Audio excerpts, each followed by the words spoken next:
Have you ever felt that your life is going nowhere?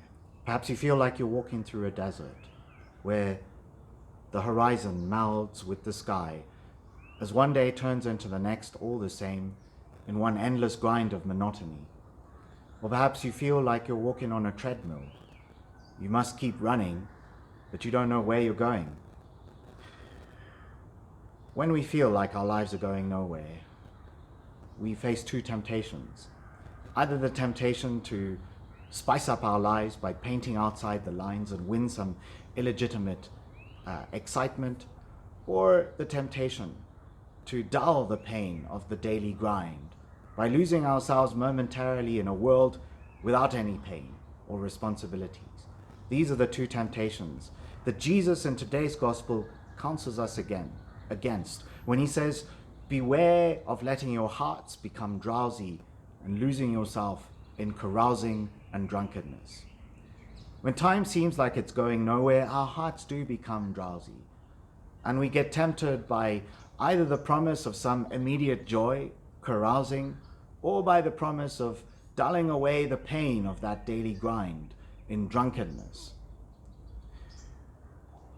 When we feel that time is going nowhere, we must be alert, because what it means is that we have lost touch with our fundamental Christian hope that time is going somewhere, that time has a direction, it has a purpose.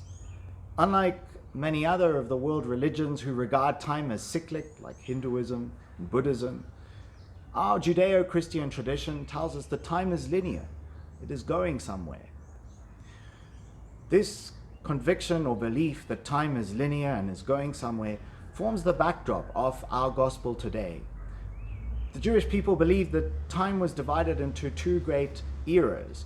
The first era was the present era, thoroughly corrupt and needing redemption and purification by God. The next era would be the golden age of Jewish supremacy, where God would give victory to the Jewish nation and would bring God's kingdom here on earth, and everything would be wonderful. In between these two eras stood a time of great upheaval and purification, known as the Day of the Lord.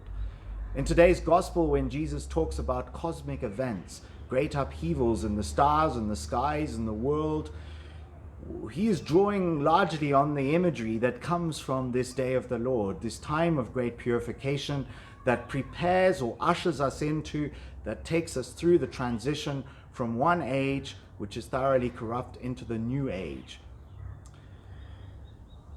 Every worldview has its own take on history. The Stoics, for example, believed that history was circular, that every 3,000 years a great fire would envelop the whole world and destroy everything, setting everything back to zero, and then the cycle would begin again, only to be repeated endlessly. This is rather meaningless as a conception of history, because it means that humankind and the fate of the human race are trapped in this endless cycle. This is not the case with the Judeo-Christian tradition. We, as Christians especially, believe that history is going in a particular direction. It is being drawn by God inexorably towards its culmination in Jesus Christ.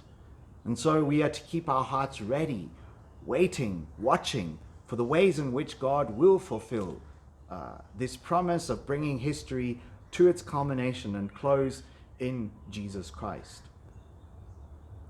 One of the great benefits of the historical Jesus research over the past 30 years has been to foreground Jesus' ministry as an eschatological prophet, an aspect of Jesus' ministry that had remained largely neglected for the past 1,000 years.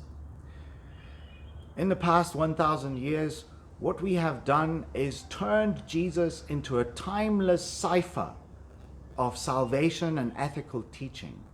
And so instead of seeing Jesus as an eschatological prophet, preaching the imminent intervention of God into history, we've turned Jesus into a mere teacher of ethical truths. Instead of seeing Jesus' passion, death, and resurrection as inaugurating these end times and pushing us towards the culmination of history, we now see Jesus and Jesus' cross as a timeless symbol of salvation that each individual must appropriate in their own lives by accepting God's forgiveness and love. It is no wonder when we have condensed this beautiful arc of the salvation of salvation history so small and flattened it out so that it fits within the life of an individual Christian. It's no wonder that our hearts become drowsy and that we go and seek out some thrills or drunkenness, dulling the pain of monotony that comes with such a flattened out version of history. Our hearts were made by God to be kept alive, expectant, by being in contact with this hard edge of reality that tells us that history is going somewhere and that we are part of a larger story. And so when we feel our hearts become drowsy and feel that our lives are going nowhere, what we need to do is to tap into this larger story.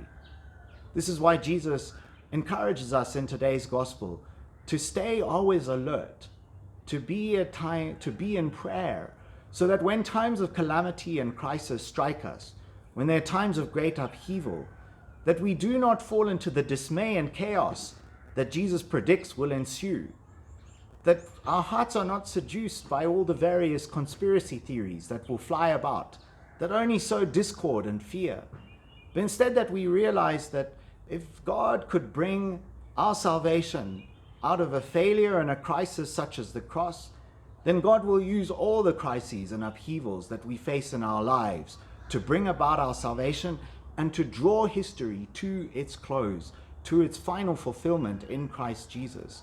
And this is why, as the church begins Advent, this time, this season that prepares us to celebrate the first coming of Christ, that it gives us a reading about the end of time, so that we are reminded as we celebrate the first coming of Christ that the second coming of Christ is around the corner, and that the promises and expectation created by the first coming of Christ will be ultimately fulfilled by this God of faithfulness. God bless and have a good Sunday.